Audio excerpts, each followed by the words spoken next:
नमस्कार. महाराष्ट्रातील माझ्या सर्व अभियोग्यताधारक बंधू आणि भगिनींनो, सर्वांना श्री स्वामी समर्थ. न्यूज बुलेटिन आपल्याला आजच्या दिवसाचं पाहायला मिळतं. या ठिकाणी आपण जर पाहिलं तर एकंदरीत आज संध्याकाळी 5:30 वाजेपर्यंत मुलाखतीशिवाय 1,34,685 आणि मुलाखतीसह 1,13,659 पोर्टलवर प्राधान्यक्रम लॉग झालेले आहेत.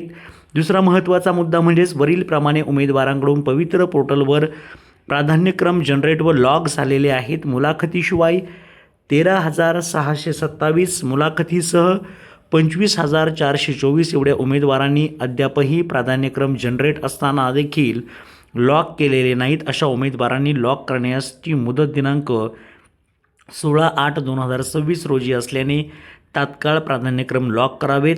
जे उमेदवार प्राधान्यक्रम लॉक करणार नाहीत ते प्राप्त असलेल्या जाहिरातीच्या निवड प्रक्रियेत विचारात घेतले जाणार नाहीत.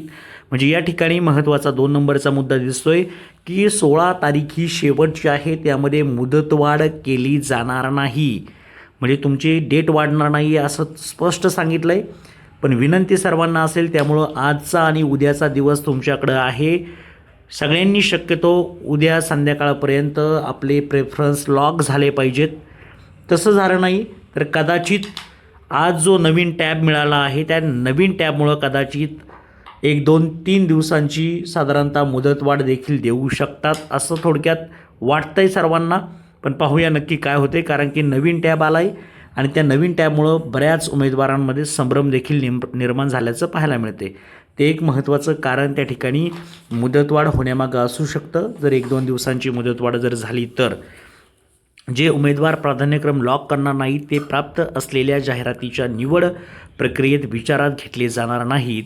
आयुक्त महानगरपालिका नाशिक यांनी पवित्र पोर्टलवर जाहिरात दिली आहे. सदर जाहिरात विना अनुदानित माध्यमिक शाळांची असून त्यामध्ये वेतन श्रेणीऐवजी पहिले 3 वर्ष शिक्षण सेवक पदाचे एकत्रित मानधन देय राहील असे कळविले आहे. म्हणजे त्यांनी त्या ठिकाणी आपण जर पाहिलं तर वेतन श्रेणीऐवजी पहिले 3 वर्ष त्या ठिकाणी मानधन मिळणार आहे. लक्षात ठेवा, जेवढं शिक्षण सेवकाचं मानधन आहे तेच विना अनुदानित माध्यमिक शाळांना देखील मिळणार आहे असं महानगरपालिका नाशिक यांनी सांगितलं आहे. प्राधान्यक्रमाबाबत उमेदवारांकडून येत असलेल्या तक्रारी विचारात घेता स्वप्रमाणपत्रामध्ये नोंद केलेल्या त्यांच्या पात्रतेनुसार जाहिरातीतील पात्रता पाहण्याची सुविधा उमेदवारांच्या लॉग इनमध्ये प्रेफरन्स वाय नॉट एलिजिबल या मेनू अंतर्गत देण्यात आलेली आहे. प्राधान्यक्रम जनरेट होत असले तरी प्रत्यक्षात आपली पात्रता असलेले प्राधान्यक्रमच लॉक करण्याची दक्षता उमेदवारांनी घ्यावी.